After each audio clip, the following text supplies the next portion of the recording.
ولما ورد ماء مدين وجد عليه أمة من الناس يسقون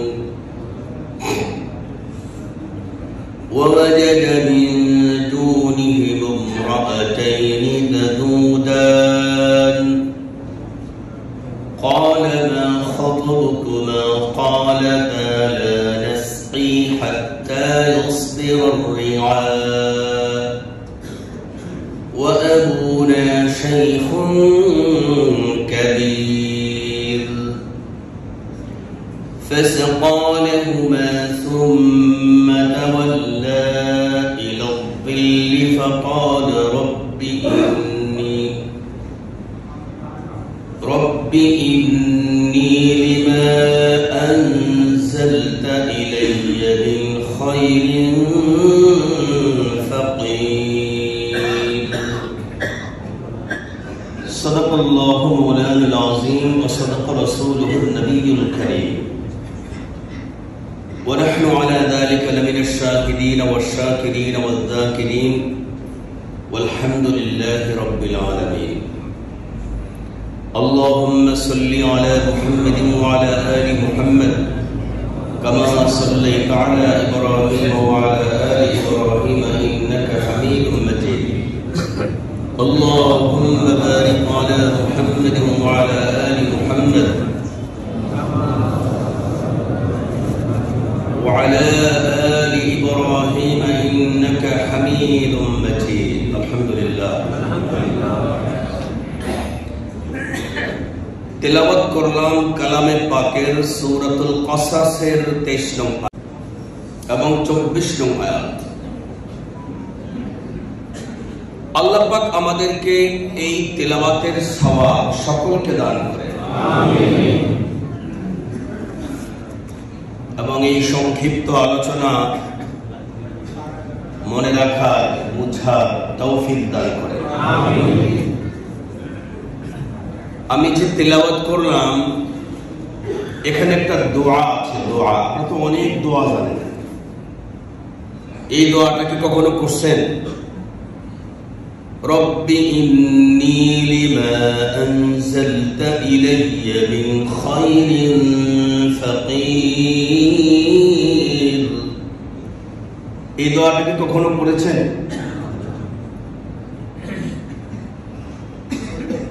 হযরত মুহাদ্দিসিনে কেরাম বলেন যে যত টাকাওয়ালাই হোক কোনো না কোনো সাইডে দুনিয়াতে অভাব লেগে থাকে। হঠাৎ করে দেখবেন বুয়া গেছে গা। আচ্ছা বলেন, বুয়ার অভাব, এত বড় অভাব, এই জায়গাতে বুয়া কিন্তু অনেক ধনী। তো অভাব কিন্তু সবারই আছে, আছে না নেই? মুহাদ্দিসিনে কেরাম বলেন শুধু টাকা থাকলেই মানুষের সব সমাধান হয় তা কিন্তু না।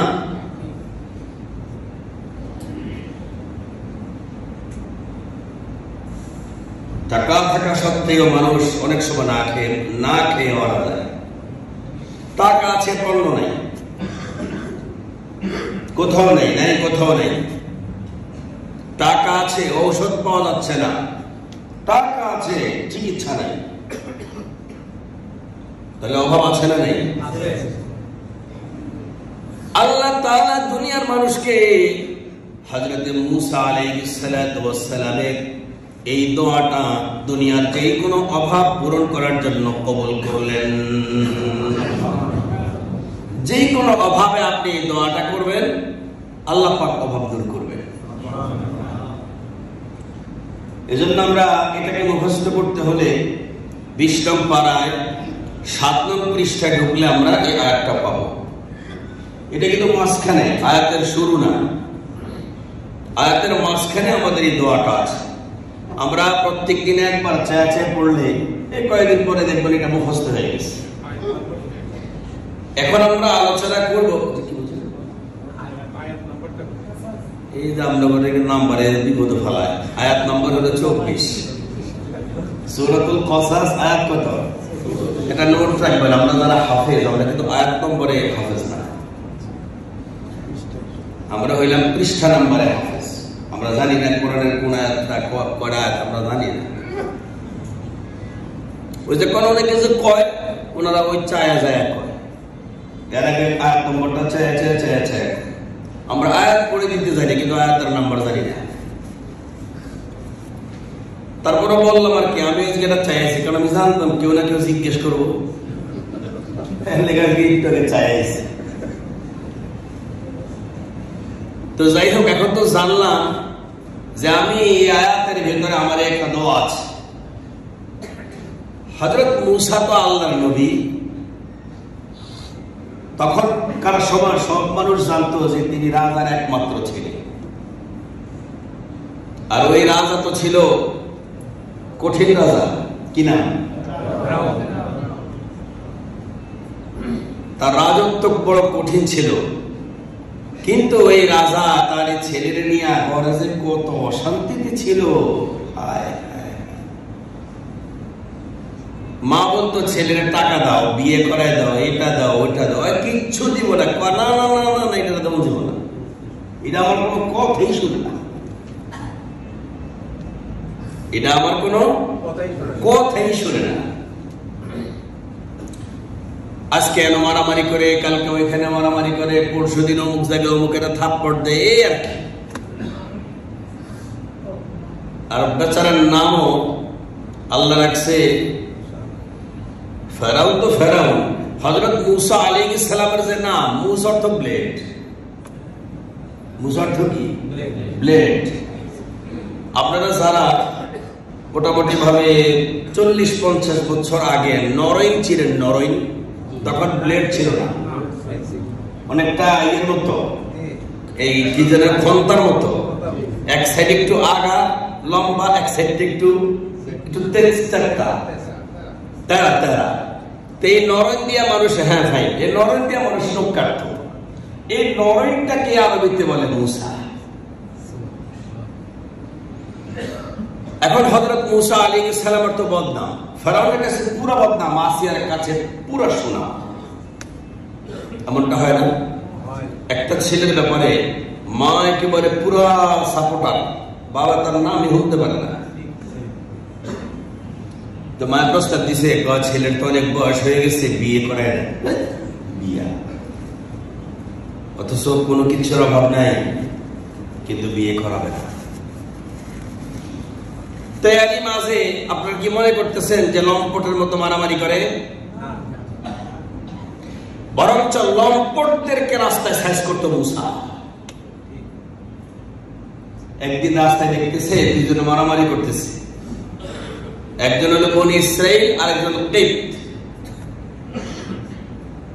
এই মারামারি করতে গিয়া দেখতেছে বনি ইসরাইল তো দুর্বল আর কিপ্ত শক্তিশালী, আর ফেরাউন বনি ইসরাইলকে দেখতে পারে না, ওর পক্ষ হলো কিপ্ত আর কিপ্ত সাপোর্টার। এই কিপ্তি লোকটাকে দেখতেছে বনি ইসরাইল লোকটাকে সে খুব মারতেছে, কিপ্ত লোকটা। হযরত মূসা আলাইহিস সালামকে দেখা মাত্রই বনি ইসরাইল বলতেছে, ভাই, ও ভাই, আপনি আমার একটু বাঁচান না ভাই। তো মূসা গেছে, মূসা একটা চটকনা দিছে, এক চটকনাই ফাযা আলাইহি, এটা খারাপ তেল হইছে, হওয়ার তেল শেষ, এটা টানা দিছে, দুনিয়া থেকে চলে গেছে। তো এই গেল প্রথম দিন, সাক্ষী তো আল্লাহ, আর যার লেগে করছে ও সাক্ষী, মূসা সাক্ষী। এই বনি ইসরাইলের লোকটা পরের দিন আর একটা কিপ্তের লগে লাগছে। এখন এই ঝগড়া দেখা আজকেও আবার মারামারি ঝগড়া করে রাখতেছে, ও ভাই মূসা আমার লোকের। মূসা তো পক্ষপাতিত্বের বিচারক না, উনি তো হলেন ন্যায় বিচারক। উনি বলতেছে, আমি তো মনে করতাম তোর উপরে জুলুম করছে কালকার লোকটা, আসলে তো তুই জানে, তুই কালকে একবার লাগছস, আজকে আবার লাগছস, ব্যাপারটা কি? তোর ব্যাপারটা এমন কেন? একটু দমকের সুর দিছে তো, আর চোখ গুলি একটু ধরেন, সবার চোখ কি একরকম নেই, কথা বুঝতেছেন তো? সবার চোখ তো একরকম না, চাইলে বুঝে খাইছে রে, আমার দিকে চোখ পাকা পাকা করতেছে। মুসা আলাইহিস সালাতু ওয়াস সালাম যখন চোখ পাকায় তাকাইল, এখন বনি ইসরাইলে কয় তুমি কালকা যে একটা মেরে দিস আজকে আমারে মারবা না? এখন উপস্থিত যে ছিল এত শুনে লেছি যে কালকে যে মসজিদে তো বুঝতে পারছে, মারামারি থুইয়া সরাসরি চলে গেছে ফেরাউনের দরবারে। এবার মুসা আলাইহিস সালাতু ওয়াস সালাম তিনি প্রস্থান করলেন মিশর থেকে। তিনি এখন পূর্ব দিকে চলে যাবেন। সামনে আছে লোহিত সাগর। আল্লাহ এক ফেরেশতা পাঠিয়ে দিলেন, আমার মুসাকে সাগর পার করায় দেয়, ওই পারে নিয়ে আনে। আল্লাহু আকবার। হঠাৎ করে দেখতে পেলেন ওটে একজন আরোহী অথবা ঘোড়া আরোহী এক ব্যক্তি, তিনি দাঁড়িয়ে আছেন। হযরতে মুসা জিজ্ঞেস করছেন, ভাই ওহে ঘোড়সাওয়ার, আপনি কোথায় যাবেন? আমাকে একটু নেওয়া যাবে কিনা? ঘোড়সাওয়ার বলতেছে, আমি তো আসলে আপনাকে নেওয়ার জন্য এসেছি, আপনি যাবেন কোথায়? ইনি বলতেছেন, আমি যে কোথায় যাবো আমি নিজেও জানি না। এবার থেকে বলছেন, ইন্না মাইয়া রাব্বি সায়াহদিন, আমি কোথায় যাব আমার ঠিকানা বলে দিবেন কে? আমি যে কোথায় যাব আমার ঠিকানা বলে দিবেন আল্লাহ। তা এতটুকুন বলার পরে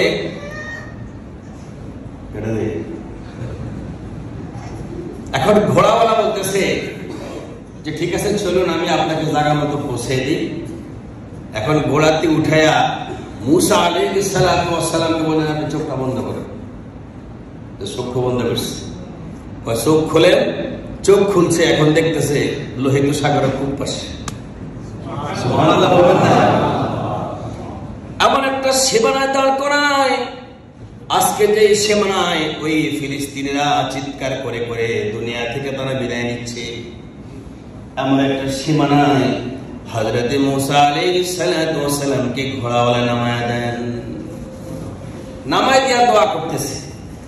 চলতে চলতে চলতে মাদায়ান শহরের একটা কূপ পর্যন্ত আসলেন, যেটা আমি আজকে তেলাওয়াত করলাম।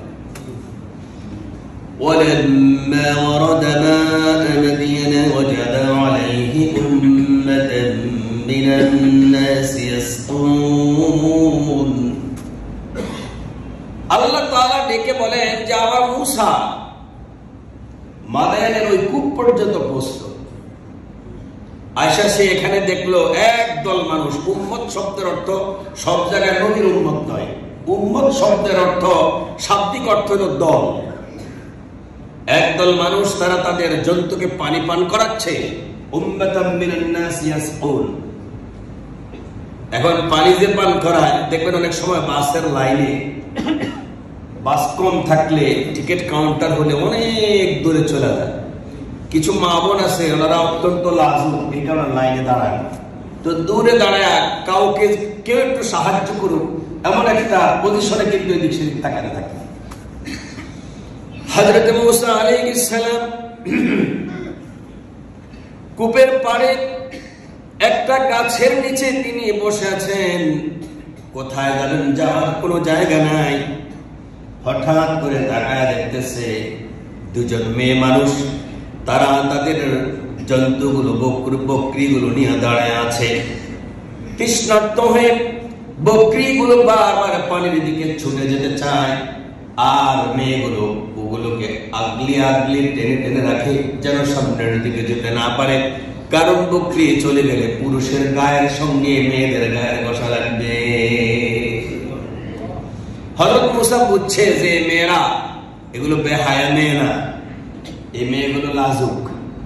অতএব কারণে আজকের এই ইজতিহাম, এমন একটা ভিড়ের ভিতরে আমি মেয়েগুলোর একটু উপকার করে দিই। তো এখন তিনি করলেন কি, মেয়েগুলোর কাছে গিয়ে বলতেছে, কি ব্যাপার, মা খাতবুকুমা, তোমাদের কি কিছু সাহায্য লাগবে? তখন মেয়েরা বলতেছে, লা নাসকি, আমরা তো এসেছিলাম এই জন্তুগুলোকে পানি পান করাবো, কিন্তু হাত্তা ইউসফিরা রিয়া, এই রাখালরা ওনারা যতক্ষণ থাকবে ভিড়াভিড়ি করবে, আমরা তো যেতে পারতেছি না। তো মুসা আলাইহিস সালাম বললেন, কেন তোমরা মেয়ে মানুষ এমন একটা জায়গাতে আসছো, তোমাদের কি কেউ নাই? মেয়েরা বলছে আমাদের আছে একজন বাবা, ও আবুনা শাইখুন কাবীর। তাফসীর ইবনে কাসির লেখে হযরত মূসা যখন প্রশ্ন করলেন তোমাদের কি কেউ নাই, ওই সব মেয়েরা বললেন ও আবুনা শাইখুন কাবীর। ইবনে কাসির লেখে ওই সময় হযরত শুআয়বের বয়স 400 বছর। কত বছর? 400 বছরের একজন মানুষ। বলুন এই মানুষটা কি ছাগল পানি পান করাবে? তার শরীরের বডিতে কি তা দেয়? মেয়েরা বলতেছে ওয়া আবুনা শাইখুন কাবীর, আমাদের বাবা পারে না, তিনি অত্যন্ত বৃদ্ধ একজন মানুষ। হযরত মূসা করলেনটা কি? মেয়েগুলোকে বললেন যদি তোমরা অনুমতি দাও তবে তোমাদের হাতের রশিগুলো আমার হাতে দাও। আমার হাতে দিলে পরে আমি তোমাদের এই জন্তুগুলো পানি পান করায় দেই। মেয়েগুলো স্বাচ্ছন্দ্যে রশিগুলো তার হাতে দিয়ে দিলেন। আর তিনি করলেন কি? ছাগলগুলোকে নিয়ে সামনের দিকে চলে গেলেন। অন্য রাখালরা তারা যেভাবে সামনে যায়, হযরত মূসা তো সেভাবে সামনে যাওয়ার দরকার নাই। তার কারণ তিনি তো নবী, তার শরীরে আছে জান্নাতি 40 জন পুরুষের শক্তি একা।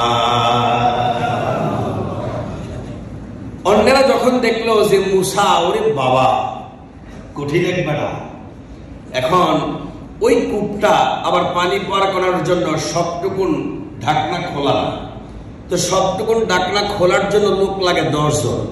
কিন্তু এখন পানি পান করাইতে গিয়া দৌড়বে কে, উঠাবে কে? যেটুক ফাঁকা আছে একটুক দিয়ে সবাই কাজ সারে, কেউ কিন্তু কাজের দিকে অগ্রসর হয় না। আপনি দেখবেন যে রাস্তায় চলতে গেলে কোনো একটা জায়গাতে একটু কাজ করে দিলে অনেকেই কাজ করতে পারে, কিন্তু যেটুক করার দরকার হয় ওটুক কেউ করে না। মসজিদের সামনে কাদা হয়ে আছে, সবাই কাদা হয়ে আছে, সাবধানে আসো সাবধানে আসো, একজনও পাওয়া যাবে না যে এই কাদাটাকে আমি নামাজের বাইরে এক সময় একটু কয়েক পাতি মাটি দিয়ে একটু কাদাটা সরিয়ে দিই। কাদার লোক পাওয়া যায়? হযরত মূসা আলাইহিস সালাম জাহমত দূর করার জন্য, ভিড়টাকে এড়ানোর জন্য সামনের দিকে যান। আর ওই ঢাকনাটা একাই বহন করেন, যেই ঢাকনাটা 10 জনের কমে পারা যায় না। সুবহানাল্লাহ। অথচ ক্ষুধার্ত কোত্থেকে আসছে, ঘরে খাবার নাই, ফেরাউনের দৌড়ানি, আগের দিন এক ঘটনা, পরের দিন না খাইয়ে দৌড়। সাহায্য করেছেন আল্লাহ, পৌঁছে দিলেন, লোহিত সাগর পার করে দিলেন। এমন ক্ষুধার্ত মানুষটা ওই ঢাকনাটা একাই বহন করলেন, যা বহন করার জন্য 10 জন মানুষের দরকার। বহন করে সরায় দিলেন। সরায় দেওয়ার পরে এখন রাখালরা অনেকে পান করাতে পারলো।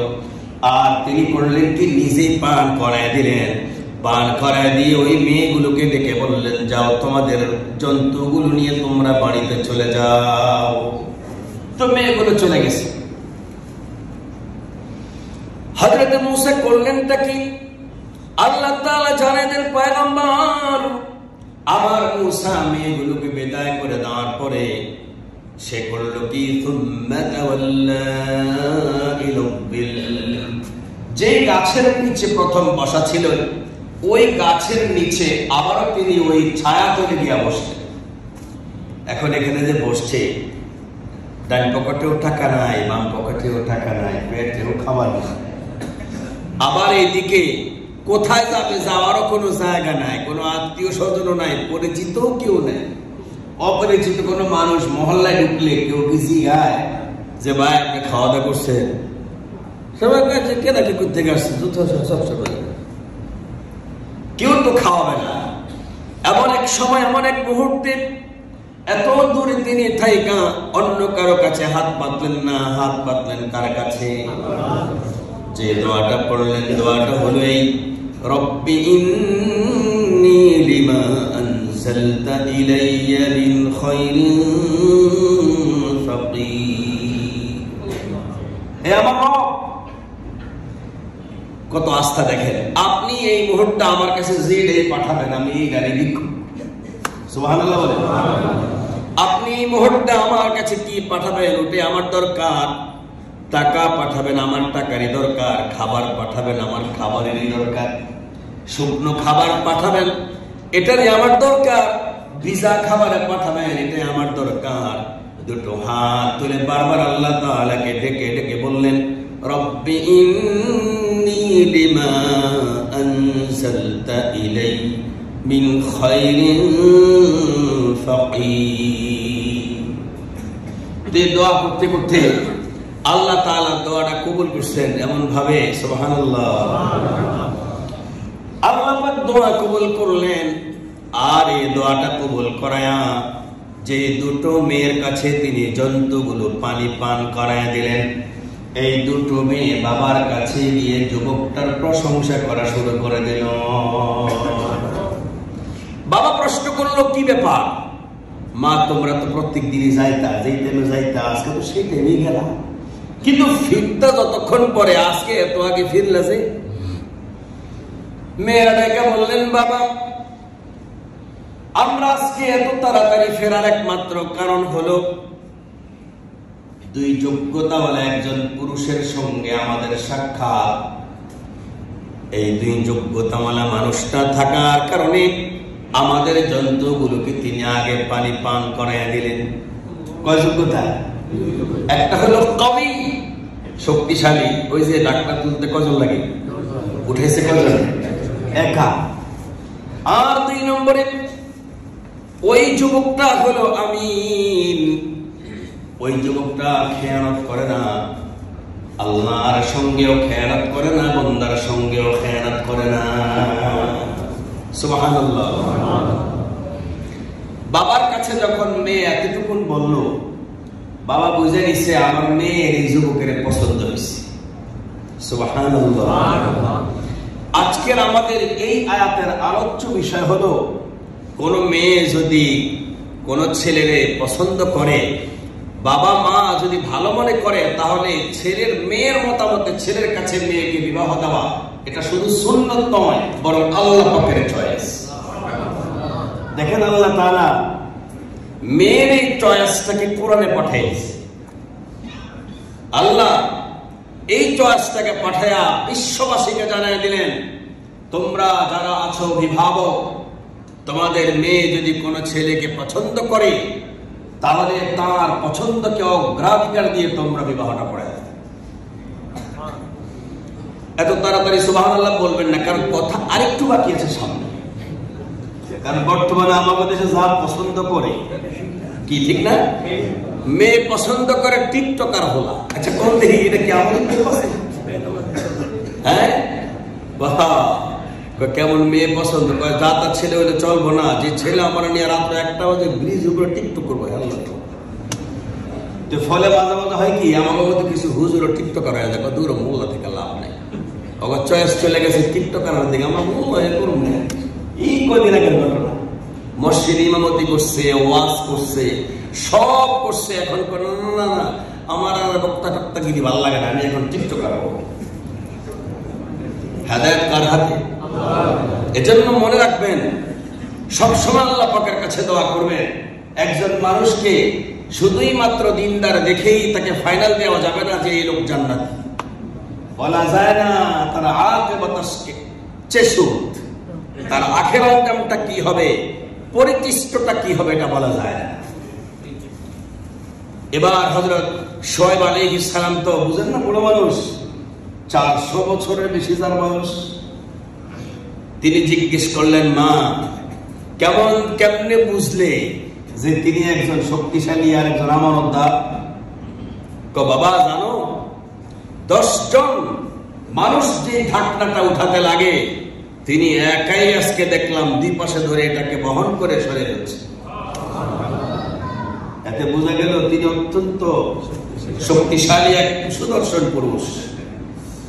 আর আরেকটা যোগ্যতা হচ্ছে তিনি আমিন, তিনি একজন আমানতদার। বাবা, মেয়ে বলতেছে, বাবা আমাকে তো কোনো ভাইটি নেই, আমরা তো এখন এই 2টা বোনই আছি, আমাকে তো কোনো ভাইটাই নাই, আর আপনিও তো এখন অনেক বয়স্ক হয়ে গেছে, তো ওনারে কি আমার বাড়ির কামলা হিসেবে কি রাখা যায়? কে বলতেছে? মেয়ে বলতেছে, বাবা বলতেছে হ্যাঁ একজন কামলা তো নির্বাচন আমি করতেছিলাম। মেয়ে বলতেছে যদি তাই হয় তাহলে ইন্না খায়রা মান ইস্তাজারতা, আপনি যদি কামলা নির্বাচনী করেন তাহলে সবচেয়ে উত্তম কামলা ইনি। সুবহানাল্লাহ। এজন্য যদি কোনো দোকানে কেউ সেলসম্যান নির্বাচন করেন তাহলে সেখানে দেখবেন এই দুইটা যোগ্যতা আছে কিনা। এই দুই যোগ্যতার আলোকে দোকানের সেলসম্যান নিতে হবে। কারণ এই জায়গাতে মেয়ে চয়েস করেছে স্বামী আর বাবা চয়েস করেছে সেলসম্যান। এই বকরিগুলোকে বাড়ি থেকে ময়দান নেওয়া, আবার ময়দান থেকে বাড়িতে আনা। এখন দেখছেন না হিট স্ট্রোক চল হয়, হঠাৎ করে মানুষ কাবু হয়ে যায়। আপনি যতই হিট অফিসার লাগান, হিট অফিসার লাগানোর পরে আমাদের দেশে গরম বেশি বেড়ে গেছে। কথা ঠিক না? এই বেহায়াপনা বাংলাদেশ থেকে বন্ধ যদি না করেন, বাংলাদেশে আল্লাহ তাআলা কয় জানোস ইন্না বাতশা রাব্বিকা লাশাদীদ। অফিসার বসাইছস দে আমি একটু ছাড়লাম, যে মোকাবেলা করতে তোর অফিসারটা দিয়া পারবে? অন অফিসার নিজেই কয় ঢাকার শহরে অনেক ঘনবসতি হয়ে গেছে, কিছু পাতলা করার দরকার। গাছ গাছালি কাইটা শুধু বিল্ডিং বানায়, এজন্য ঢাকার শহরকে পাতলা করলে গরমটা কমবে। তো তুমি আর করলে নাকি অফিসার? তো আমরাই বুঝি, কারণ গ্রামে গেলে আমরা দেখি এত গরম লাগে না, শহরে আসলে যত গরম লাগে। বরং আল্লাহ তাআলা পুরা দেশটাকে উত্তপ্ত করে থুয়ে দিচ্ছে, নড়ার কোনো ক্ষমতা নাই। গ্রামে অত্যন্ত গরম। আমি তো গ্রামেও গিয়েছি, প্রোগ্রাম আমার এখনো আছে। আমি গ্রামে যাই, সোমবারেও যাবো, চাঁদপুরে প্রোগ্রাম আছে। আমি ওদেরকে জিজ্ঞেস করছি কবুতর অত্যন্ত গরম, তো আল্লাহ তাআলা গরমটা ঠান্ডা করেন। আমরা বেশি বেশি দোয়া করি আল্লাহুম্মা আসকিনা গায়ফান মুগীথা, আল্লাহ আপনি আমাদেরকে আপনার রহমতের দৃষ্টি দ্বারা ভাসায় দেন। হযরত শুআয়ব আলাইহিস সালাম মেয়েকে বললেন যাও ওই যুবককে ডেকে নিয়ে আসো, আমি তাকে কামলা হিসেবে রাখে দিই, তাকে আমি রেখে দিই। তো মেয়ে গেছে, মেয়ে গিয়ে এখন কত বিচক্ষণ মেয়ে দেখেন। মেয়ে গিয়ে তো বলতে পারতো আপনারা আমার আব্বা ডাকে, যেটা আমাকে মায়েরা করে, এটা বলেন নাই। মেয়ে গিয়ে বলতেছেন ওই যুবক আমার আব্বা, আপনি যে আমাদের এই পশুগুলোকে পানি পান করালেন, এর বিনিময়ে আল্লাহ আমার আব্বা আপনাকে কিছু বিনিময় পুরস্কার প্রদান করার জন্য, উপঢৌকন দেওয়ার জন্য আপনাকে ডাকতেছে। সুবহানাল্লাহ। যা আপনি যে আমাদের এই জন্তুগুলোকে পানি পান করে দিয়েছেন, এটার বিনিময়ে আমার আব্বা আপনাকে কিছু উপহার দিবে, কিছু উপঢৌকন দিবে, কিছু একটা দিবে, আপনাকে ডাকতেছে। তিনি মনে মনে চিন্তা করতেছেন আমি যে দোয়া করছি আমার আল্লাহর কাছে হিতে খবর হয়ে গেছে। কারণ আমার পেটে খাবার নাই, গলাটা শুকায়। পেটে খাবার না থাকলে পেটে খাবার চাই কলিজার কাছে। তখন কলিজা করে কি পেটকে সান্ত্বনা দেওয়ার জন্য তার আর্দ্রতাটা দান করে। আবার যখন কলিজা শুকিয়ে যায়, কলিজায় খাবার চায় জিহ্বার কাছে। জিহ্বা যখন শুকায় যায়, খাবার চায় সরাসরি আপনার কাছে। তখন আপনি এদিক সেদিক থেকে কোনো খাবার ব্যবস্থা করে যখন জিহ্বাকে দেন, জিহ্বায় কলিজাকে দেয়, কলিজা দেহকে পেটকে দেয়। তো যখন ডাকলো তখন তিনি গেলেন। এখন যাওয়ার সময় মেয়ে বলতেছে আপনি যে আমাদের বাড়িতে যাবেন, আমি তো রাহবর। হযরতে মূসা বলতেছেন না, আমি তোমাকে রাহবর মানি না। সুবহানাল্লাহ বলবেন না? তো আপনি কি আমার বাসা চিনেন? কয় তুমি কতগুলো কঙ্কর হাতে নিবা, পথ তো একটাই, যেখানে ডানে বামে যেতে হবে ওই জায়গায় তুমি পাথরের মাধ্যমে আমাকে ইশারা করবা, থাকবা আমার পিছনে। যদি বাম দিকের রাস্তা ঢুকতে হয় পাথর দিয়া বাম দিকে মারবা, ছোট্ট পাথর বাম দিকে মারলে আমি বুঝবো যে রাস্তা বাঁয়ে। কণ্ঠ তুমি বলবো না, তোমার কণ্ঠ আমি শুনতে চাই না। দেখছেন মেয়ে যে বলছে আমানতদা। এজন্য বলা হয় একজন নারীর পুরো বডিটা যেমনি করে সতর, তার কণ্ঠটাও তেমনি করে সতর। মেয়ের কণ্ঠ পর্দা করার জন্য আল্লাহ তাআলা কোরআনে কারীমে বিধান দান করে দিয়েছে। তুমি কণ্ঠ ব্যবহার করবে না, তুমি পাথর মারবে, যদি হয় বামে বাম দিকে মারবা, যদি হয় ডানে তাহলে ডান দিকে মারবা। তো এইভাবে চলতে চলতে বাড়ি পর্যন্ত গেলেন। বাড়ি পর্যন্ত যাওয়ার পরে শুআয়ব আলাইহিস সালাতু ওয়াস সালাম ওই মেয়ের বাবা হযরত মূসার চেহারার দিকে তাকায়া এক ব্যতিক্রম সিনারি অনুভব করতেছেন। সুবহানাল্লাহ। কারণ নবীরা ওই যুগের সবার চাইতে সুন্দর, সবার চাইতে মেধাবী এবং সবার চাইতে বেশি ভদ্র চেহারা তাদের। হযরত মূসাকে দেখে শুআয়ব আলাইহিস সালাতু ওয়াস সালামের এত পছন্দ হয়ে যায়, প্রস্তাব দিয়ে বসে, ইন্নী উরিদু আন উনকিহাক, যুবক শোনো, আমি তোমাকে ডেকেছি যে কাজের জন্য, তার আগে আমি তোমারে প্রস্তাব করি, আমি একজন কামলা মানুষকে করে সেটিং করব, কিন্তু তোমারে দেখতে যেমন দেখা যায় আমি তোমারে কামলা পদে নিয়োগ দিতে রাজি না, তুমি আমার বাড়ির জামাই হয়ে যাও,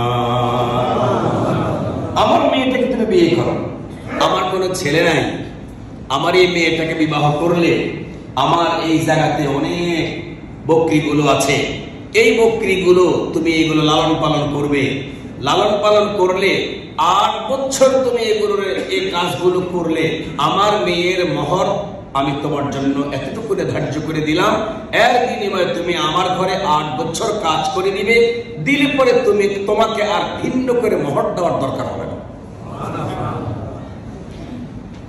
হযরত শুআয়ব বলেন, ইন্নী উরিদু আন উনকিহাকা ইহদা বনাতাইয়া হাতাইনি আলা আন তাজুরনি 8 হিজাজ মানে 8 বছর। তারপরে আল্লাহর নবী বলেন, ফাইন আসবামতা 10 ফামিন ইনদিক, তুমি যদি তোমার থেকে আর 2টা বছর বাড়ায় দাও তাহলে একটা রাউন্ড ফিগার হয়, 10টা বছর আমি তোমাকে আমার বাড়িতে পাই, বাস এতটুকু 10 বছর কাজ তুমি করে দাও, অথবা কমপক্ষে 8 বছর করে দাও, আমার মেয়ের মোহর দেওয়া লাগবে না, বিবাহ তোমার কাছে আমি দিয়ে দেব। হযরত মূসা আলাইহিস সালাম মুখে কোনো শব্দ উচ্চারণ করলেন না। এক সময় আমাদের দেশে বিয়ে পড়াইলে ছেলেরাও নিচের দিকে তাকায় রাখতো, মেয়েরা তো কথাই বলতো না। এরপরে টাকার একটা খেলা আইলো, মায়ের কানে কানে মায়ের বাড়ি করে দেখো কইস ব্যাকটেরিয়া দাও সারা, আচ্ছা কোন তো টাকা দিয়ে ইজিন লও এটা কি বিবাহ মৌনতা হয়, সম্মতি হয়, স্বেচ্ছাই করবে। এখন শরীয়তের মাসলা মোতাবেক যদি চুপ করে বসে থাকে এটাও সম্ভব। হযরত মূসা কোনো কথা বললেন না, করবেন কি করবেন না কোনো কথা বললেন না, তিনি চুপ করে থাকলেন। শুআয়ব আলাইহিস সালাতু ওয়াস সালাম বললেন, হ্যাঁ আমি তোমাকে বলি, সাতাজিদুনি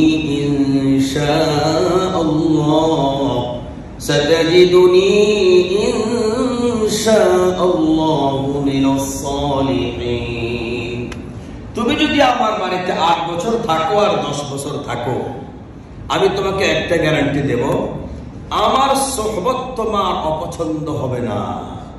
সুবহানাল্লাহ। আজকে আমাদের কামলারা আমাদের ব্যবহার পছন্দ করে না, কথা ঠিক না? আমাদের কামলারা, আমাদের সন্তানরা আমাদের মুখকে পছন্দ করে না।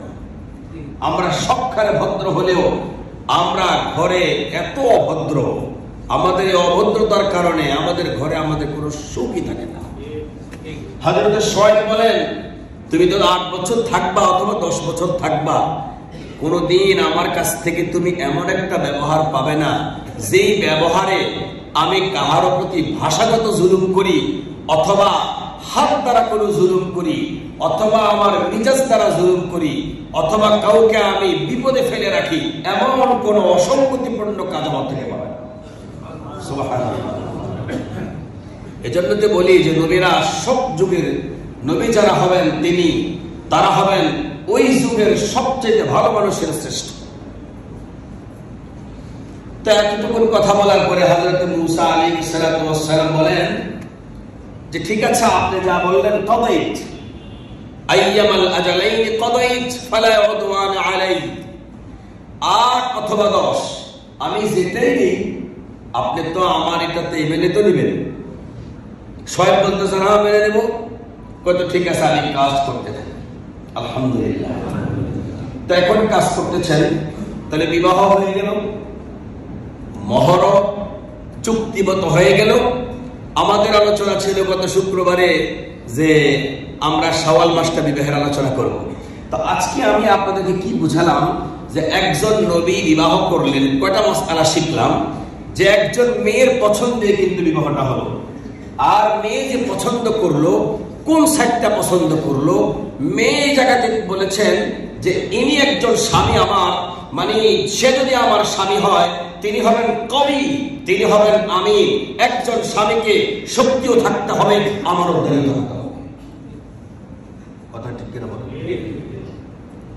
এখন আমাদের স্বামীদের শক্তিও নাই, আমরা যারা স্বামী আমগো গায়ে জোর নাই, আমারও ধৈর্য নাই, দুটোই আমরা শূন্য। অথচ একজন মেয়ে যদি পছন্দ করে তাহলে তার পছন্দ করার জায়গায় তিনটা। রাসূল করিম সাল্লাল্লাহু আলাইহি ওয়াসাল্লাম বলেন, আমাদের এই সমাজে বিবাহ যদি হয় তাহলে এই বিবাহটা হওয়ার সময় মক্কার চলমান পরিস্থিতি হচ্ছে তুনকাহুল মারআতু লিআরবাঈন। ছেলে এসে বলতেছে, বাবা আমার মেয়ে একটা পছন্দ হয়েছে। কোথায় পছন্দ করছো? অমুকের মেয়ে। না না না না না, ওর বাবার লোকে আমার লোকে মিলে না। হারে রাখো তো বাবা, বাজারে গেছি বাজার করতে, দোকান দেখবো নাকি সদাই দেখবো? যুক্তি কত? আল্লাহ রাসূল বলেন এটাও বিবাহ হওয়ার, এইভাবেও সমাজে বিবাহ। আবার আরেকটা, এই এলাকায় কেউ নাই, বাড়ি ওই অনেক দূরে, মানে কি বরিশালে কুমনা, নোয়াখালী কুমনা, আবু সাত্তর কুমনা যায় না, তাকে একটা মনে করে ঢাকা একটু শক্তির দরকার। এখন চিন্তা করতেছে যদি অমুকের মেয়েটা বিয়ে করাতে পারি তাহলে এখানে কি হবে, একটু শক্তি হবে। তো বাবা তোমার জন্য বউ পছন্দ করেছি, কোথায়? অমুক জায়গায়। না বাবা আমার মেয়ের না চেহারাটা পছন্দ হয় না। আর রাখবে না, শক্তির দরকার। এখন এই সমাজে শক্তি ছাড়া চলা যায়। সুন্দর মেয়ে বিয়ে করে কি করবে যদি থাকার এই জায়গায় শক্তি যদি না থাকে? সামাজিক ভাবে আমাদের কোথাও কোনো শক্তি নেই, আর্থিক ভাবে শক্তি নেই, কিচ্ছু নাই। কমপক্ষে সামাজিক শক্তির জন্য আমরা এটা করব। তো ছেলেদের বুঝে সমঝায়া লিহাসাবিহা, নবীজি বলেন লিহাসাবিহা, যে আমাদের এই সমাজে এখন বিবাহ কিভাবে হবে। 3 নম্বর, ছেলের মেয়ে পছন্দ করছে, বাবা পছন্দ করছে, বাবারে জিজ্ঞেস করতেছে, ছেলে জিজ্ঞেস করতেছে, বাবা তুমি যে তোমার বন্ধুর মেয়ে আমার জন্য প্রস্তাব করতেছো, মেয়ে কি তুমি দেখছো? কয় না। তা আমি তো দেখি নাই, কিসের ওয়াদা দিছো? রাগ, মেয়ে যেমন তাও আমেরিকা থায়, কই থাকি বুঝতেছেন তো নাকি? আমেরিকা থাকলে কি হবে? কয়দিন পরে তোরেও আমেরিকা নিয়ে যাইব, গ্রিন কার্ড পাইবি, আমরাও যাইতে পারবো, তোর মা ভাই বোন সব যেতে পারবো। তুই হ্যাঁ পরে পরেরটা পরে করিস, যা করার দরকার। 17 নম্বর কলা সিগনেচারটা দিস না, 18 নম্বর ঘরের সিগনেচারটা দিস না, আগে জায়গা মতো না, তুই পোলা কাছে। আল্লাহ রাসূল বলেন এইভাবে হয়, এইভাবেও বিবাহ হয়। বলি নাসাবিহা, ও আগেরটা নসব পরেরটা হাসাব, যেটা ওই যে বললাম শক্তি, বংশের শক্তি পাওয়া, ওটা হলো নসব, আর এটা হলো হাসাব, যে বিদেশ গেলে টাকা পয়সা হবে। আরেক মেয়ের বিবাহ হয়, নবীজি বলেন বিবাহ আরেক ভাবে হয়, যে কিচ্ছু পছন্দ হয় না, কিন্তু বেটার মেয়ে তিনটা বাড়ি আছে। এখন যে বিবাহ করবে সে একটা বাড়ি হবে, বা কিচ্ছু চেষ্টা আমাকে ঢাকা শহর বাড়ি করা সম্ভব না, কর। নবীজি বলেন এইভাবেও বিবাহ হয়। আরেক ভাবেও হয়, সেটা কোন জায়গা?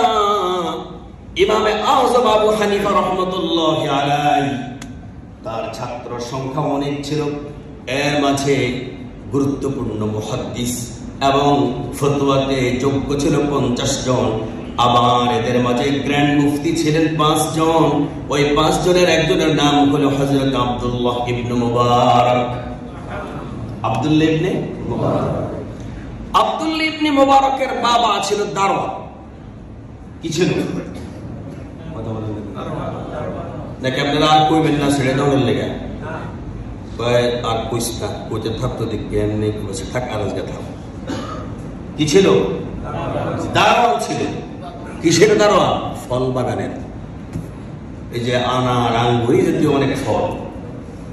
তো একদিনে মালিক বলতেছে, মুবারক অনেক মেহমান আসবে, এই আনারের শরবত খাওয়াবো। যেই গাছে খুব বেশি শরবত, খুব বেশি রস হয়, এমন গাছ থেকে কয়েকটা আনার নিয়ে আসো। তো তিনি আনার নিয়ে গেলেন। এখন ভাইঙ্গা দেখতেছে গ্লাসের তলায় পড়ে রয়েছে। কয়েকটা স্যার আনতেছি। তো আবার আনছে, আবারও কম, আবার আনছে, আবারও কম। শেষে বলতেছে, তোমারে যে আমি কি চাকর রাখলাম মিয়া, 10-12 বছর ধরে আমার বাগানে কাজ করো, তুমি এখনো জানো না যে আমার এখানে কোন আনারটা বেশি শরবত হবে, রস হবে, তুমি এটা এখনো জানো না? স্যার আমার তো দায়িত্ব হলো আনারের বাহির পাহারাদারি করা, ভিতরে দেখা তো আমার দায়িত্ব না। আপনার এই 10 বছর 12 বছরে আমি তো কোনোদিন বাইঙ্গা দেখি নেই কোন আনারটা ভিতরে কটুক রস। এত আসতে ডায়াবেটিক্সের রোগী তো আর একটু জোরে, আবার কম। তো এই গেলেন। তো উনি বুঝলেন যেটা আমানতদার। আচ্ছা, আজকে তো শেষ হবে না, এই ঘটনা থেকে সামনে শুক্র হবে ইনশাআল্লাহ। ঠিক আছে তো নাকি? ইয়ার করলাম ওই কমিটি কিছু করেন যে হুজুরের তাড়াতাড়ি কন ধরে খালি সমস্ত করে এই আমার আন্দাজ সাতান হ্যাঁ করে হ্যাঁ ইয়া করা সামনে শুক্র ইনশাআল্লাহ।